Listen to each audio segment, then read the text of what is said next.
Moi, j'espère qu'on m'entendra. Voilà, il y a des interférences. Voilà, il y a des... Ah oui. Ça marche ou pas, non? Oui, oui. Tu m'entends? Oui, oui, c'est bon. Ah bon, d'accord, d'accord. Donc, aujourd'hui, nous allons parler, enfin, je vais essayer de parler d'un sujet extrêmement difficile, enfin, pour moi, extrêmement difficile, mais je crois que pour beaucoup, c'est un sujet des plus difficiles, qui est les éventuelles concordances ou les ponts possibles entre la pensée indienne, la pensée hindoue et la pensée juive.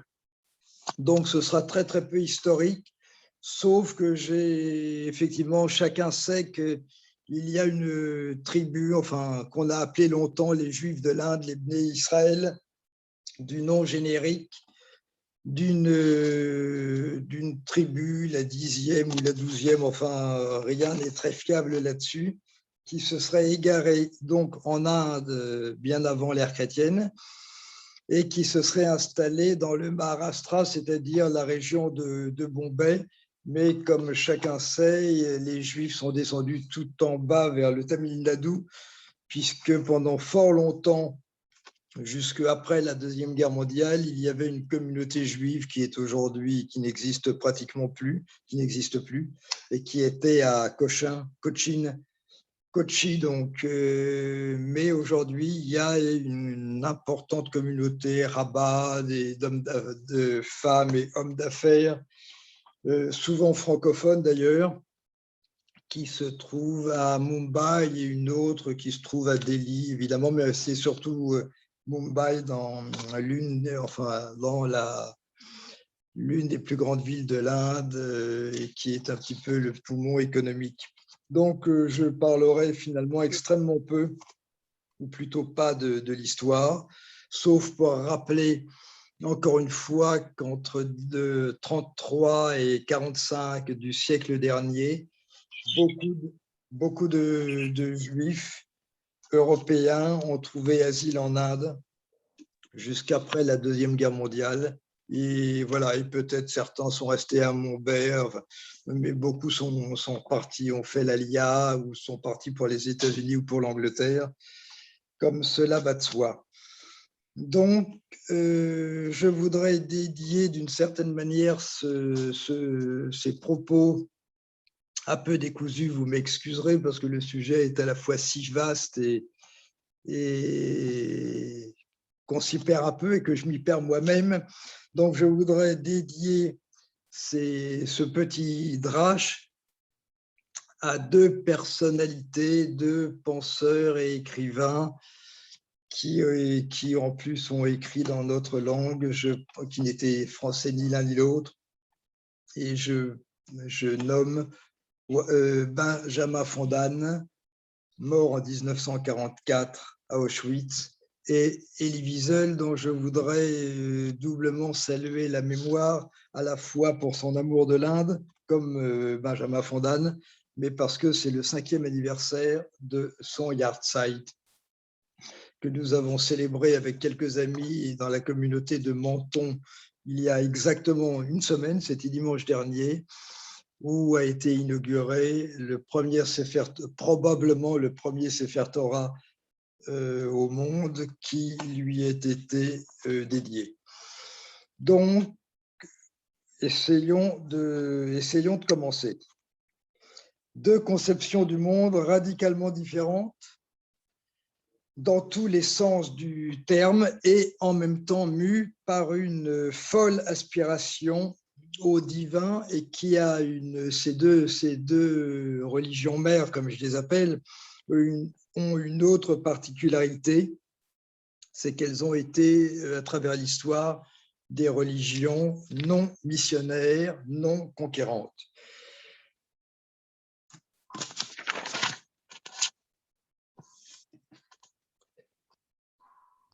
Si on veut faire un peu légèrement une petite histoire des textes, on pourrait dire que les grands textes donc là, je pense et je parle dans cette partie-là quasi exclusivement de l'Inde et de l'hindouisme, pour arriver ensuite aux possibles raccourcis et ponts entre le judaïsme et l'hindouisme. Donc, les grands textes, pour rappeler à nos amis, les grands textes de l'hindouisme sont les Védas, qu'on pourrait comparer au point de vue importance à notre Torah écrite. Et donc en sanskrit, qui veut dire ce qui a été vu ou qui a été vu par les rishis, c'est-à-dire les divinités, les transmetteurs.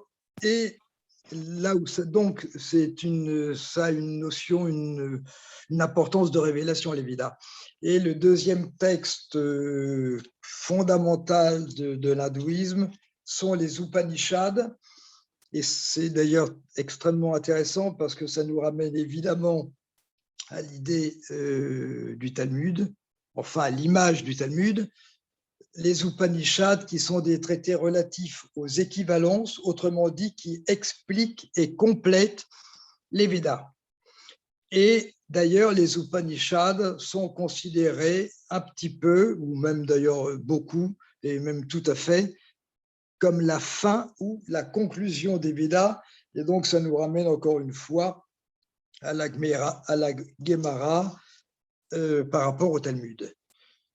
Donc, comme beaucoup de gens le pensent, l'hindouisme est une religion, est une pensée, une construction, une architecture métaphysique et religieuse qui est polythéiste. Et c'est là où je crois qu'on a beaucoup à apporter, beaucoup à faire et beaucoup à apprendre sur l'hindouisme, qui se veut éminemment, comme je le dis d'ailleurs quasiment en introduction de l'étude publiée par le CRIF, se veut comme un monothéisme. Mais en haut de ce monothéisme, il y a une sorte de trinité, une trinité monothéiste, si on peut dire, et on le dit avec trois dieux, le dieu principal, le dieu absolu, qui est l'être incréé, c'est le Brahman, et ensuite deux dieux à la fois secondaires ou pas, enfin qui sont les dieux les plus importants de la pensée hindoue, qui sont Shiva et Vishnu, ou son avatar, Krishna. Il y a quelques mots qui sont tout à fait fondamentaux dans l'hindouisme. Le mot dharma, évidemment, que l'on peut relier de très loin à la Torah et au roi, qui est à la fois le sens, qui a une multiplicité de sens, donc c'est très compliqué de faire saisir la terminologie et la sémantique de ce terme, qui veut dire à la fois exister, mais aussi tenir, aussi devoir, aussi vertu, et le Sanatan Dharma, qui est le terme fondamental et fondateur d'ailleurs de l'hindouisme, veut dire en sanskrit toujours la loi éternelle. Donc, le dharma a un sens de loi. Le dharma est un système de valeurs dont l'un des sens est moksha, libération, qui est très important. Donc, ça veut dire que dans l'hindouisme, il y a aussi l'idée de révélation et de libération. Et quand on dit libération dans l'Inde, comme ensuite le reprendra le Bouddha dans le bouddhisme, ça veut dire la libération des plaisirs, donc la libération de tout ce qui est négatif et qui empêche l'humain de s'unifier à lui-même, de s'unifier au Dharma et de s'unifier au Brahman incréé. Donc là, je vais citer deux passages qui sont un peu au début de mes pages sur l'Inde, pour situer un petit peu comment les hindous conçoivent la vie de Brahma. La vie de Brahma, il faut se rendre compte, enfin d'ailleurs, même le mot se rendre compte est un peu inepte, puisque ce sont des choses dont on ne peut pas se rendre compte, est un kalpa. Et donc, un kalpa, c'est une mesure de temps, du temps des divinités hindoues, qui se divise en grands âges, grand âge, et qui mesure, si l'on peut dire, 4 320 000 années humaines.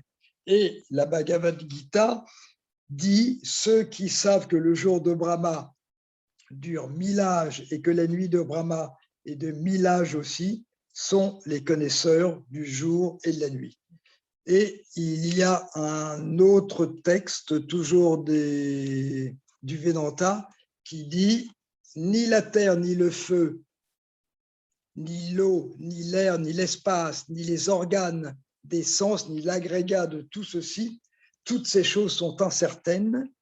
Ce qui demeure présent dans l'état du sommeil profond, ce qui reste, c'est un, donc l'unité, Ra dans l'hébreu, Shiva, le délivré, le je suis. Il n'est pas le premier, toujours je continue ma lecture de l'Upanishad, il n'est pas le premier, car comment peut-il y avoir un second qui soit autre? Il n'est pas plus isolé que non isolé, pas plus le vide que le non-vide, il est dans sans dualité, donc l'Advaita, c'est sans dualité, Advaita. Comment puis-je décrire cela qui est démontré par tous les Upanishads? Et vous connaissez tous évidemment dans le Deutéronome, Isaïe 44, 6, 45, 5, 7, je suis le premier, je suis le dernier, et la suite, c'est moi qui suis Adonai et nul autre. Hors de moi, point de Dieu, je forme la lumière et crée les ténèbres.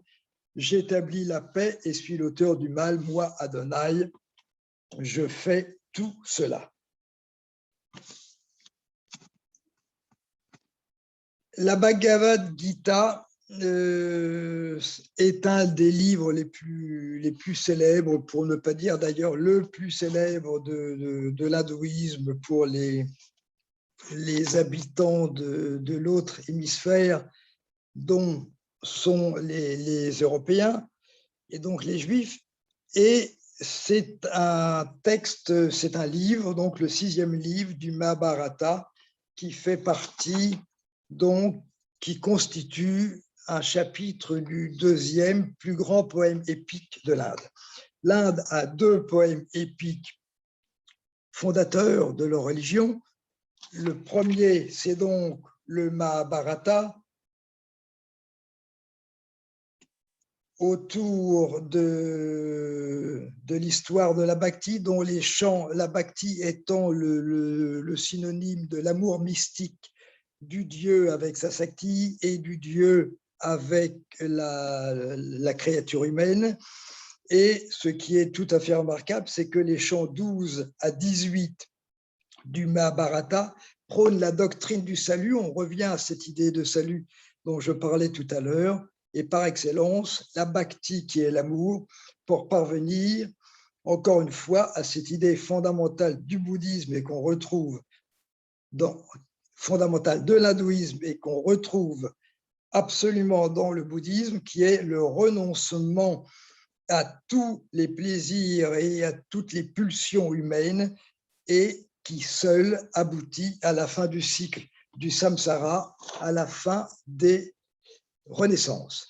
Et le 2e livre, le grand livre poétique épique de l'Inde, s'appelle le Ramayana, qui est constitué de près de 50 000 vers, et qui est le récit du grand amour de Rama pour Sita, son épouse, la personnification du Dharma.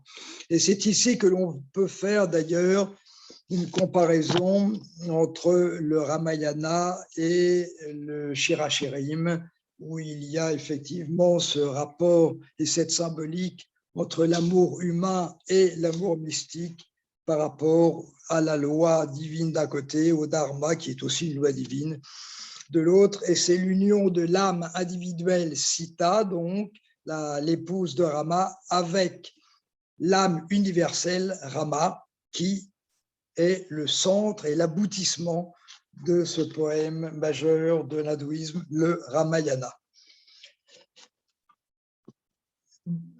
Quand on creuse un peu les choses, on s'aperçoit finalement que plus d'un texte concernant la pensée juive, et notamment d'ailleurs la pensée juive mystique, et je dirais même beaucoup certains textes fondateurs du rassidisme et du Zohar et la Kabbale évidemment, ont des points d'ancrage, si l'on veut dire, ou des ponts, ou des points qui les relient avec la grande pensée mystique hindoue. Et c'est d'ailleurs ce que je disais un petit peu il y a 15 jours, c'est que si la pensée chinoise est une superbe pensée, une superbe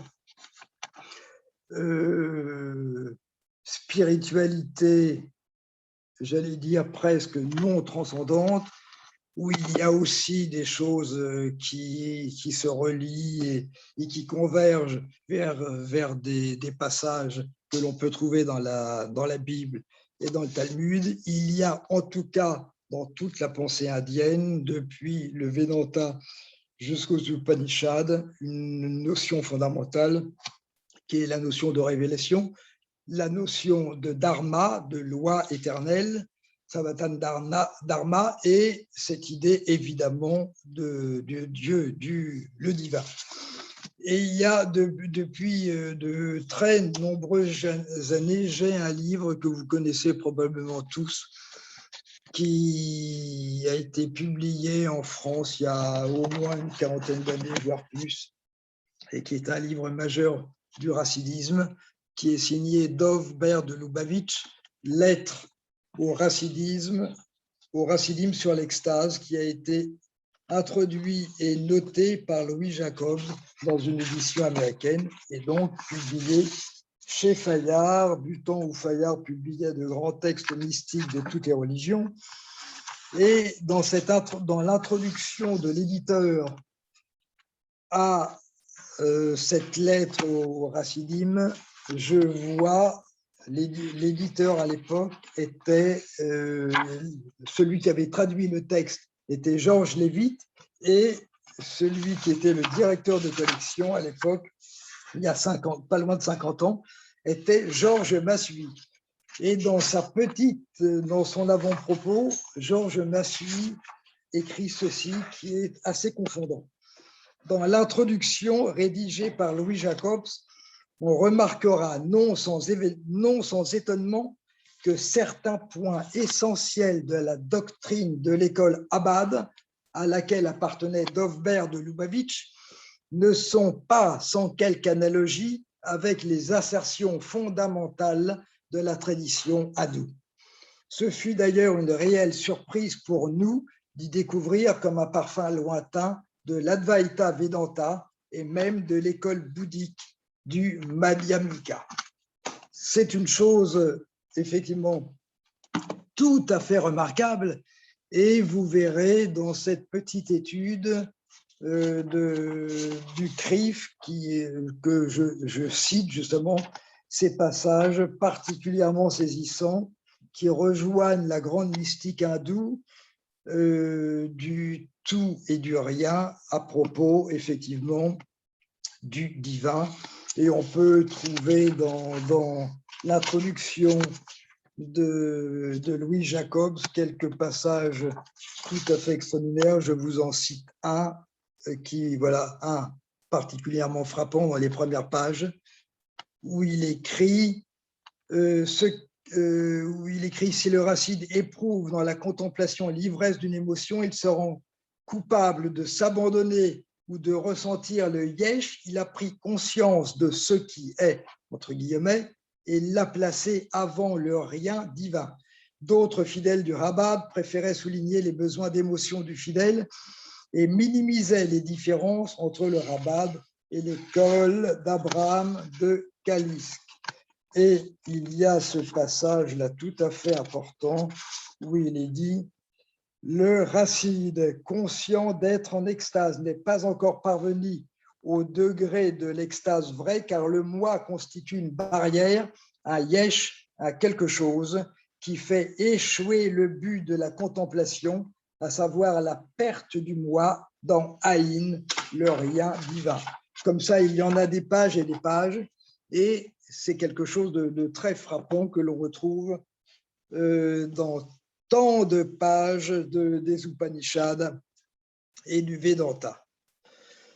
Parmi les personnalités, les auteurs, les penseurs contemporains qui se sont un peu penchés et qui ont fait des découvertes tout à fait étonnantes entre l'Inde et le judaïsme, donc je citais évidemment Benjamin Fondan, il y a donc, je citais aussi Wiesel, parce que Wiesel, dans son livre de mémoire « Tous les fleuves vont à la mer », consacre un chapitre d'une dizaine de pages dans la grande partie qui s'appelle « Partir », quand 5 ans après être arrivé en France, en retour de déportation, il devient journaliste pour Elliott à Aronote, et l'un des grands, son premier très grand voyage, il le fait finalement en Inde, où il va rester plusieurs mois et où il fait part de sa fascination pour la pensée hindoue. Alors au début, il confond un peu, mais peu importe, la tradition bouddhique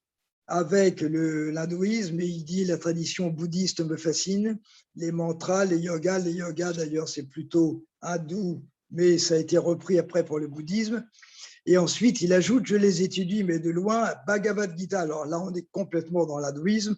Bhagavad Gita, Upanishad, Veda, j'aime la beauté de ces textes, les liens cosmiques qu'ils dessinent, etc., etc. Parmi les autres grands penseurs du XXe siècle qui se sont attachés à découvrir des trésors dans la pensée hindoue, je vais citer Moshe Hidel. Moshe Hidel qui, dans son livre « La Kabbale, nouvelle perspective », qui a été publié par le grand et regretté Charles Mopsic dans l'exceptionnelle collection Patrimoine judaïsme du CERF, il y a une trentaine d'années, oui, en 98, donc il y a 25 ans, consacrait 2 passages que je vais vous lire pour vous donner un petit peu l'ampleur des découvertes que faisait Hidel et de ses points d'ancrage possibles. Il dit, donc, il parle de la goutte d'eau, du symbole de la goutte d'eau et de l'océan dans la mystique juive. Et il écrit, il s'agit d'une métaphore ancienne qui apparaît déjà dans le Katha Upanishad 4.15. Dans la traduction de Zener, ce texte dit « Comme de l'eau pure, versée dans de l'eau pure devient pareille à elle, l'âme du sage plein de discernement devient comme le Brahman.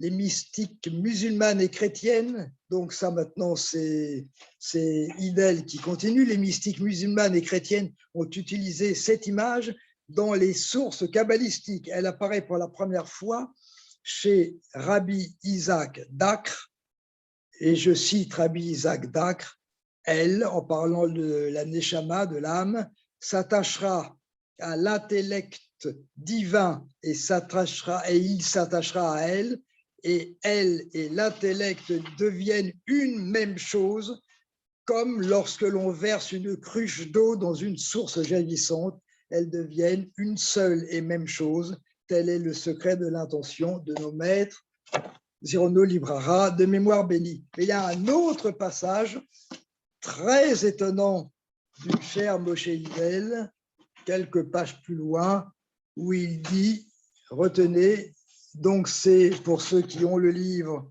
La Kabbale, nouvelle perspective, page 221, et je cite Moshe Hidel, l'affinité phénoménologique entre ce diagramme, donc le diagramme du Zohar et le mandala hindou est très intéressante. Les 2 pratiques ont en commun le processus de visualisation et de représentation imaginaire des forces divines et des couleurs. Donc, on voit effectivement que c'est la grande mystique kabbalistique autour du tétragramme et de tout ce qui en a été écrit par Yehuda, Racine et les autres. Et le mandala hindou, finalement, ont plus d'une chose en commun.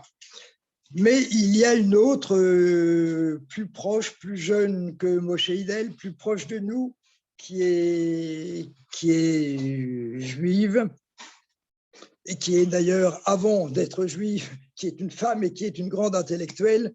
Et je cite son nom, d'ailleurs, elle a 2 noms, mais son nom hébraïque, c'est Sarah Lev Hollander, qui a la double particularité, pratiquement, sauf peut-être aux États-Unis et dans les universités israéliennes en sciences des religions, mais en Europe, en tout cas en France, en Europe de l'Ouest, je ne parle pas de l'Angleterre ici, qui a une école de pensée hindouiste tout à fait remarquable, mais chez nous, en tout cas dans nos pays, l'Allemagne, la France, l'Italie, etc., l'Espagne, je crois que c'est l'une des très rares, pour ne pas dire la seule, qui soit à la fois sanskritiste et spécialiste de la Kabbale et kabbaliste.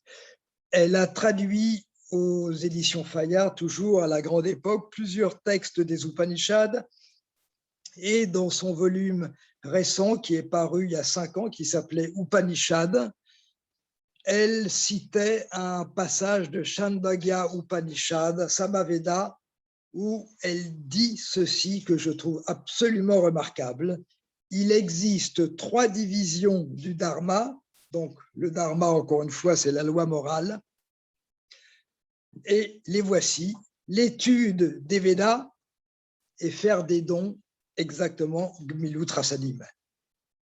Et la suite, c'est, elle écrit, donc elle traduit, c'est la première des 3 divisions. L'ardeur d'ascèse est la deuxième, et l'étudiant du Brahman est la 3e des divisions du Dharma. Donc, on voit là qu'il y a tout de même quelque chose de flagrant et de très frappant, finalement, entre le sens de l'étude et le sens de la transmission, et le rapport au maître qu'il y a dans la grande tradition hindoue et qu'il y a évidemment chez nous dans la grande tradition talmudique et kabbalistique. Il y a aussi une école ou un immense mouvement hindou de l'amour. Alors ça, peut-être qu'il n'y a pas de grand rabbi qui est programmé et incarné cette idée-là, mais il y a cette école en Inde de l'amour universel. Et vous avez peut-être entendu parler d'une femme qui parcourt le monde, qui va dans toutes les capitales et qui s'appelle, qu'on a surnommé Amma, mère en langue dravinienne, et qui s'appelle en réalité Mata Amritananda Mayi, et que parcourt le monde pour étreindre ceux qui souffrent. Donc, effectivement, tout le monde sait, Wiesel le remarquait, enfin, tous ceux qui connaissent l'Inde ont été frappés, heurtés, révoltés, notamment par la loi des castes et le sort notamment des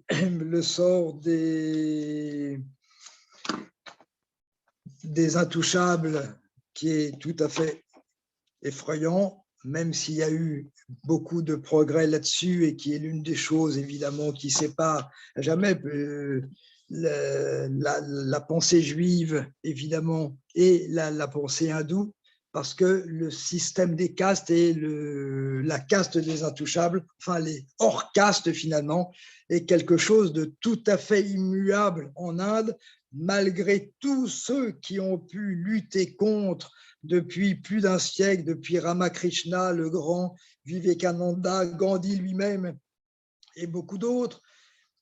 On remarque aujourd'hui qu'il y a des intouchables qui sont devenus présidents de la République indienne, premiers ministres, etc.,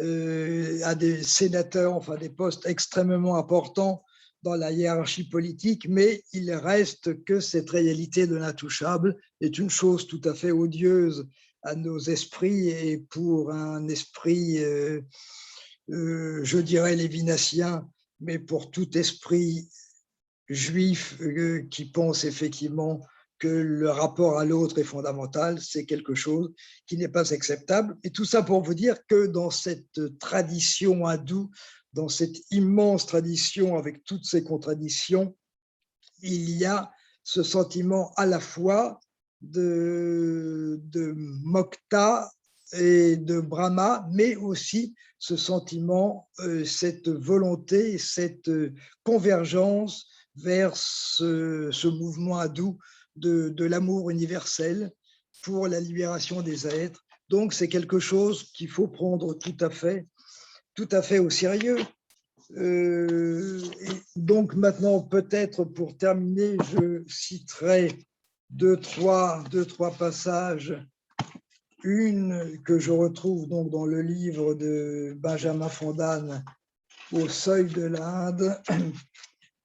Dans sa préface, il termine, il était très proche du russe juif qui s'était converti au christianisme, Chestov, Léon Chestov, qui d'ailleurs parlait français et a même vécu en France, et ils se sont rencontrés, leur dernière rencontre a eu lieu quelques jours avant la mort de Léon Chestov.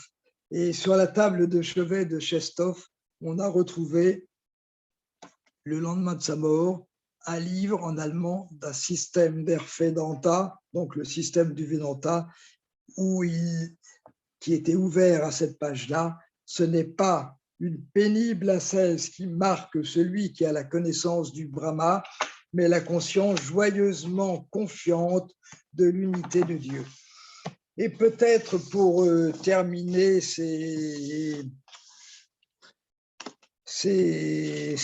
propos un peu décousus, mais tout à fait fasciné par l'immensité de la religion hindoue et de toutes ses promesses, de toutes ses contradictions, il y a quelque chose de très important qui m'ont tout à fait fasciné.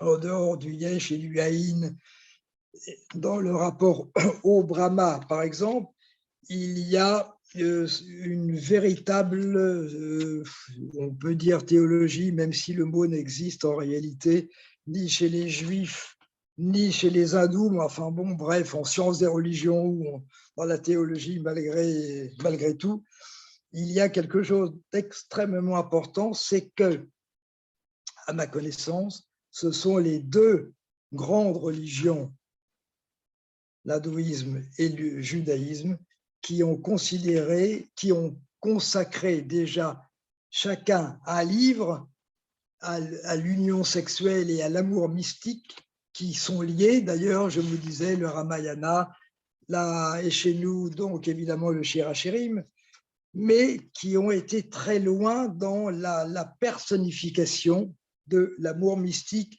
Et je cite d'ailleurs donc ces passages, et je terminerai là-dessus. Le premier que j'ai trouvé chez Rabbi Chaim Vital Etz Chaim, l'arbre de vie, à propos d'un enseignement de Yitzhak Luria, où il dit « Il existe deux sortes d'accouplement. L'un est l'accouplement supérieur appelé accouplement des baisers. L'autre est un accouplement inférieur matériel de Yesod à Yesod au niveau des fondements. Les deux accouplements sont effectués en haut. Il n'y a aucun accouplement au monde qui ne soit précédé de l'accouplement d'en haut, celui des baisers. » Il fait allusion à cet accouplement dans la section Teruma du Zohar, à propos du verset qu'il me baise des baisers de sa bouche. Il n'y a pas d'amour, d'adhésion d'un souffle à un souffle en dehors du baiser. Le baiser d'amour se répand dans 4 souffles, etc. Qu'est-ce que l'amour? Et on trouve dans l'hindouisme ces paroles-là que je trouve extrêmement fortes, que je vous lis. une page de Chandogya Upanishad, toujours, que je citais tout à l'heure, le symbolisme de la syllabe Om, qu'on translitère, si vous voulez, A-O-M, A-U-M, qui est l'équivalent de, enfin c'est intraduisible de toute façon dans nos langues, mais qui est le terme mystique fondamental de l'hindouisme. C'est en récitant le Om, le Aom, Aom, qu'on peut arriver finalement à échapper à la réincarnation. La symbolique de la syllabe Aom équivaut, dit donc cette page du Chandogya Upanishad, à celui de l'union des sexes. Comme pour l'union des sexes, c'est une copulation dans laquelle chaque partie réalise le désir de l'autre. Et c'est là où l'on retrouve aussi d'ailleurs un thème qui a été largement explicité. Je veux dire le texte que vous connaissez, la lettre sur la sainteté, Igeret HaKodesh, qui a été aussi traduit d'ailleurs par Mopsik il y a une trentaine d'années en France. Donc, cette symbolique-là de la bhakti, cette symbolique de l'amour et du chant céleste est quelque chose d'infiniment précieux dans la pensée hindoue et donc, évidemment, dans la pensée juive, comme on l'a vu. Et je terminerai peut-être par cette idée, je reprends toujours cette idée qui était défendue par le grand mystique Vivekananda. Je rappellerai très rapidement que c'est lui qui a exporté, si l'on peut dire, un peu les valeurs fondamentales de l'hindouisme en Europe, qui s'est embarqué sur un paquebot à destination de Chicago en 1898 pour arriver au premier Parlement mondial des religions. Et il a dit à ce premier Parlement où il a réussi, je ne sais pas par quel miracle, à se faire inviter à parler alors qu'il était totalement inconnu, où il a dit « Je vous apporte la grande paix de l'hindouisme ». Et donc, il a fait tout un discours d'1 heure qui a été repris après, publié. Et dans la fin de sa vie, il disait « Le seul Dieu qui existe », donc le sens de Dieu, c'est plutôt Ram. En sanskrit, c'est le mot même d'ailleurs, le nom qu'a prononcé, comme vous le savez, Gandhi, quand il a dit « Oh Dieu » au moment où il a reçu la balle, c'était plutôt Ram, Ram. Le seul Dieu, donc, disait Vivekananda, qui est mort en 1902 à l'âge de 41 ans. Donc, voici cette parole, le seul Dieu qui existe, le seul Dieu auquel je crois, mon Dieu les misérables, mon Dieu les pauvres de toutes les races. Et Vivekananda est devenu d'ailleurs l'un des plus grands mystiques, l'un des plus grands maîtres de l'amour en Inde, et qui a consacré les 20 dernières années de sa vie finalement à lutter contre le système de caste, à exporter l'universalité de l'hindouisme au monde et à se faire donc l'un des chantres de la mystique hindoue. Je terminerai par ce passage qui est très, très frappant de Wiesel, d'ailleurs, et qui nous fait un peu tous réfléchir. Donc, il est resté quelques mois en Inde et au moment de son départ, il s'est dit Inde, pays de défis et de conquêtes spirituelles, pays de probabilités infinies, comme Israël l'est d'improbabilités infinies. Un Européen, un Juif comme moi, peut-il vraiment s'y orienter, peut-être même s'y accomplir? Voilà. Et pour finir, il y a cette histoire qui raconte, il rencontre un sage, un samnyasine, comme on dit, un renonçant, selon le terme sanskrit, un renonçant à la sortie de son hôtel à Bombay, qui lui dit « Pour 5 roupies, je te dirai ton avenir ». Et Wiesel lui répond, donc tout ça se passait dans les années 50, je vous en donne 10 si vous me dites mon passé. Interloqué, il me demande de noter ma date de naissance et une date quelconque sur un bout de papier. Il la saisit d'un geste rapide, me tourne le dos pour faire ses calculs et reste un moment figé. Quand il se retourne, il semble effrayé. Je vois des cadavres, dit-il, beaucoup de cadavres. Et Wiesel ajoute, là, il m'étonne. Il ne peut pas savoir ce que le 11 avril 1945 signifie pour moi, et pourtant. Donc, d'un bout à l'autre, le rapport de l'Inde avec la pensée juive et la pensée occidentale est une rencontre totalement infinie et porteuse de beaucoup de promesses et de beaucoup d'études à venir dans l'ordre des sciences des religions, et ici en particulier dans le lien entre la Kabbale et la pensée juive et la grande mystique hindoue. Voilà, voici. Merci. Merci beaucoup. Vous m'avez entendu? Alors, s'il y a des questions, je vais… Peut-être un commentaire, si c'est possible. Si vous Bien voulez. sûr. Allez-y, monsieur. Bonjour. Je me disais qu'il y a peut-être d'autres choses à dégager de la mise en parallèle de l'hindouisme avec le judaïsme.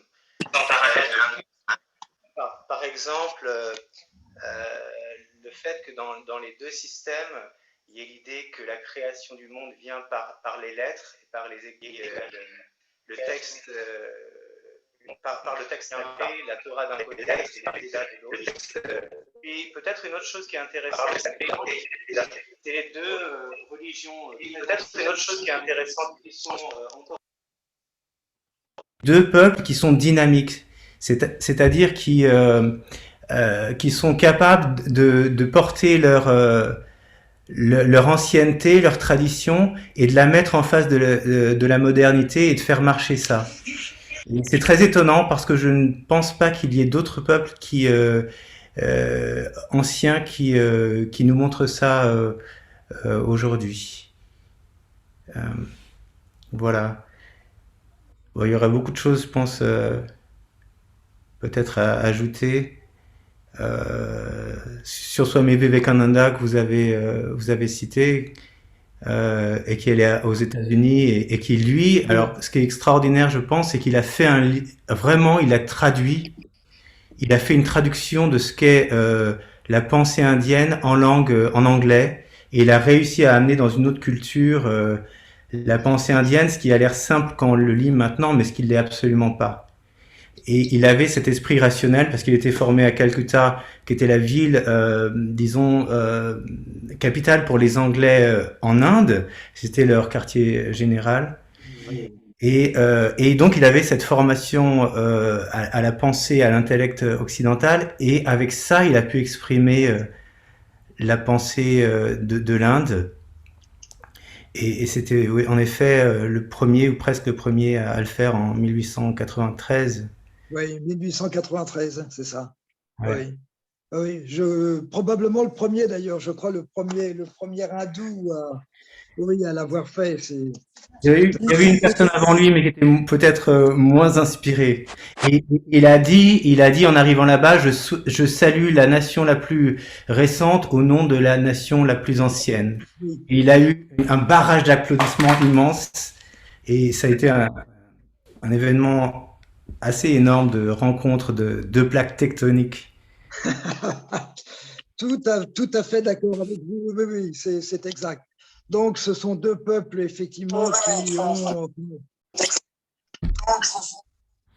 qui ont créé les deux systèmes religieux, les deux systèmes mystiques, les plus anciens. Et alors, comme je le disais, je ne sais pas si vous étiez là il y a 15 jours, quand je parlais de la Chine, enfin, des premiers pas, la route de la soie de la Chine et de la Corée, je disais que l'un de mes chevaux de bataille, si je peux dire, c'est de dire, ça va tout à fait dans votre sens, que les deux religions mères de l'humanité, c'est d'une part l'hindouisme, et de l'autre part, à la fois par l'antériorité à toutes les autres, Et la deuxième, c'est le judaïsme par rapport à l'antériorité et par rapport à ce deuxième phénomène vraiment inouï, c'est que ce sont les deux religions, encore une fois non missionnaires, qui ont suscité, qui ont fait sortir de leur sein les plus grandes religions missionnaires au monde. Donc le bouddhisme qui a conquis l'Asie, qui fait maintenant... Alors c'est vrai qu'avec son milliard d'hindous, ou pas loin, donc le bouddhisme aujourd'hui n'est plus la première religion asiatique au monde, mais pendant longtemps il a été la première religion. Donc ça c'est absolument un fait indéniable.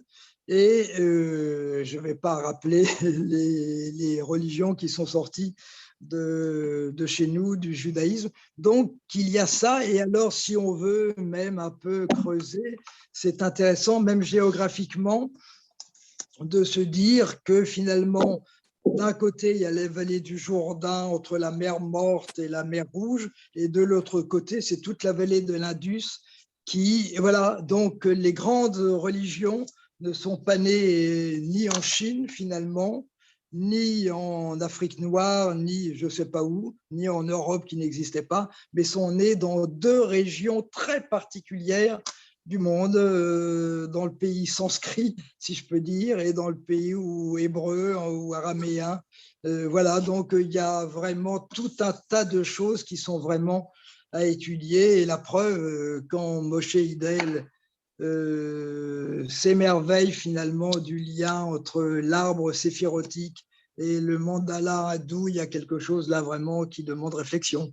Est-ce que c'est pas un parallèle entre l'arbre des sphirotes et le système des chakras?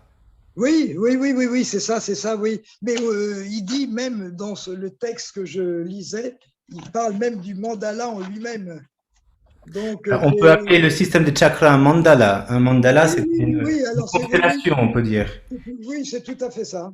Mais le système des chakras inscrit des centres qui sont situés symboliquement le long de la colonne vertébrale, qui sont pas physiques comme les sphirotes, et qui sont des centres d'énergie qui offrent un regard et un accès au monde différent chacun. Donc il y a un parallèle avec les sphirotes qui est évident. Et je pense aussi que une des grandes similarités quand même des deux, c'est une passion pour l'un, pour l'unique, pour l'unicité. Bien sûr, Echad chez les Juifs, mais la notion de non-dualité, donc Advaita, non-dualité, est absolument une passion indienne. Et contrairement à ce qu'on pense beaucoup, c'est pas une religion polythéiste. C'est-à-dire, elle est polythéiste dans le sens où il y a plusieurs dieux, mais c'est parce que c'est comme un supermarché. Il y a plusieurs choix de représentation de l'un. Mais quand on a une divinité, on n'en a pas 100 autres. Elle représente tout. Elle est une image. Maintenant, il y a cette grande différence qui est que les Juifs ne veulent pas représenter et les Indiens disent que comme le divin est l'origine de tout, on peut représenter le divin par n'importe quelle forme. Tout à fait d'accord avec vous. C'est deux chemins opposés à partir d'une même constatation qui est que l'unicité est le réel. Ouais. Tout à fait. Mais il y a cette notion très forte qu'on ne retrouve pas vraiment dans le judaïsme à ma connaissance, c'est cette idée de Maya, qui est tout de même l'un des fondements même de la pensée hindoue. L'idée de Maya est typique de l'hindouisme, et c'est une manière de se détacher du monde, de dire que la réalité du monde est une réalité non absolue mais relative. Mais si vous permettez, par rapport à ce que vous disiez, vous avez parlé beaucoup du détachement des hindous, oui. Qui est une attitude qui est différente de celle des juifs qui tiennent à la relation au monde.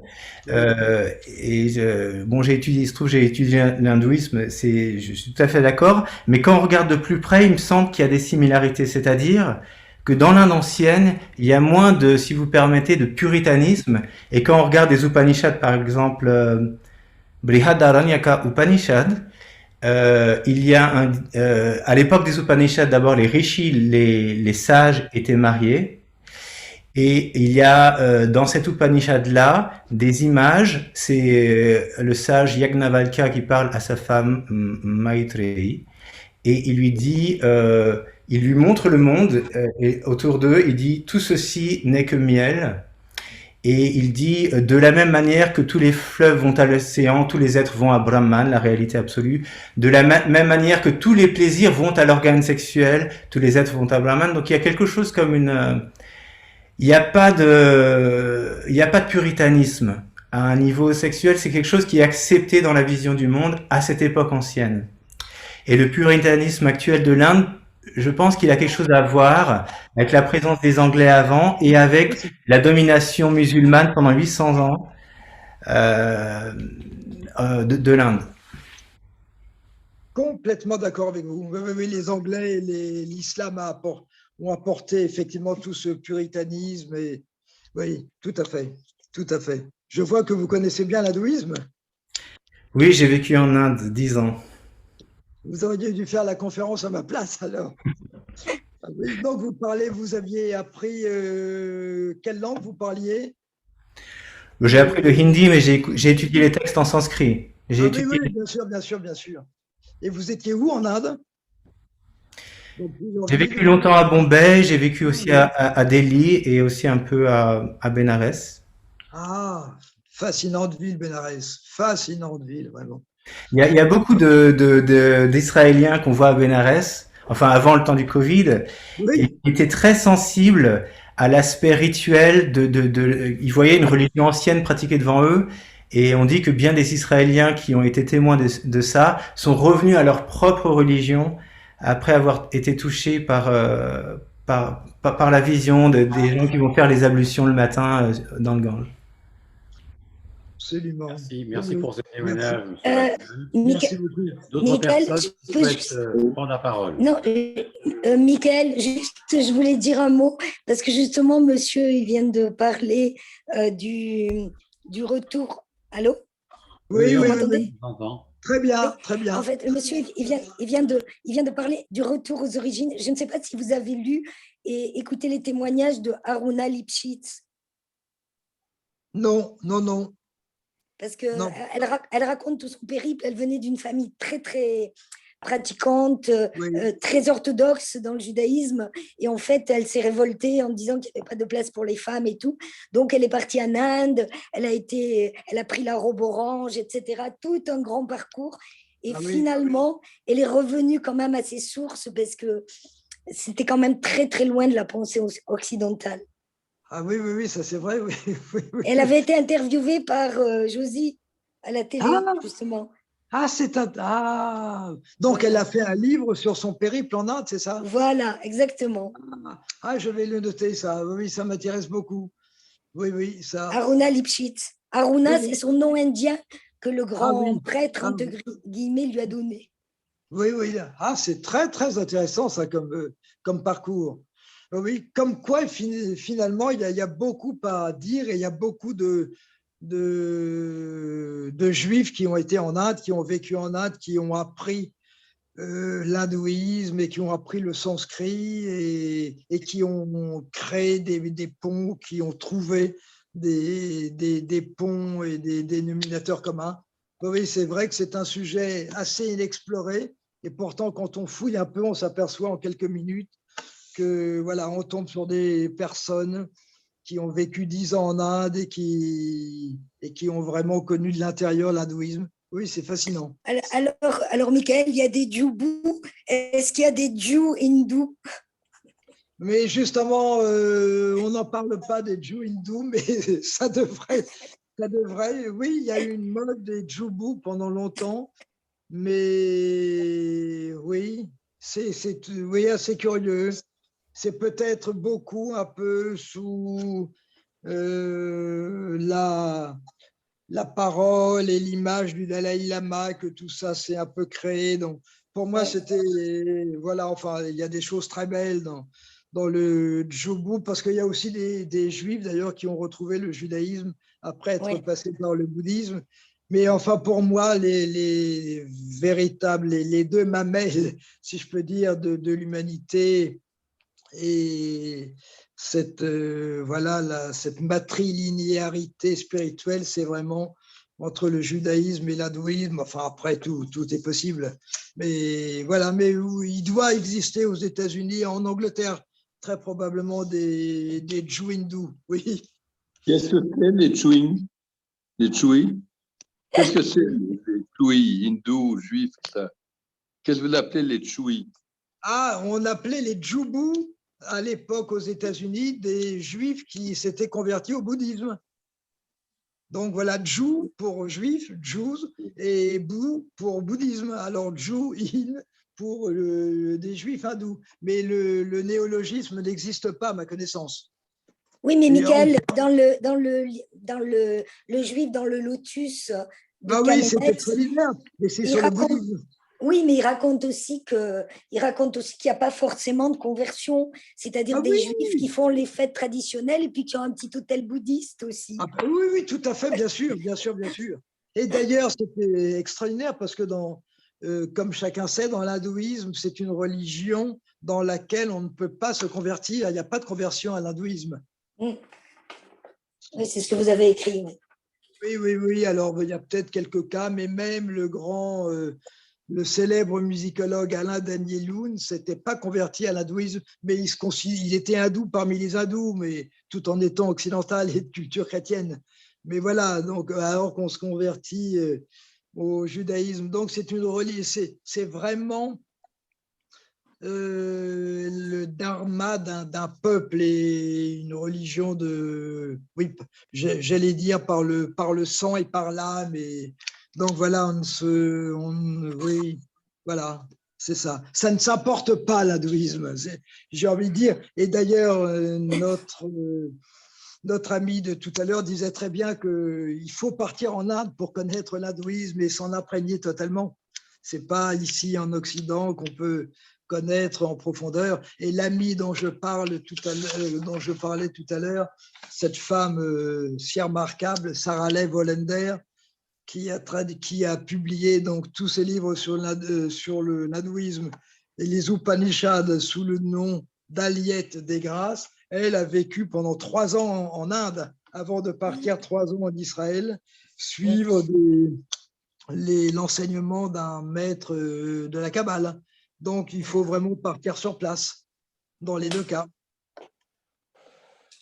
Merci pour beaucoup. témoignage.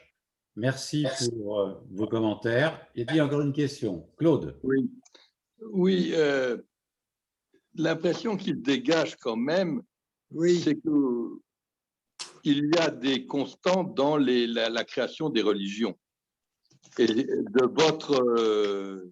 des propos qui ont été échangés, on a vu qu'on a parlé de l'unité derrière les apparences polymorphes.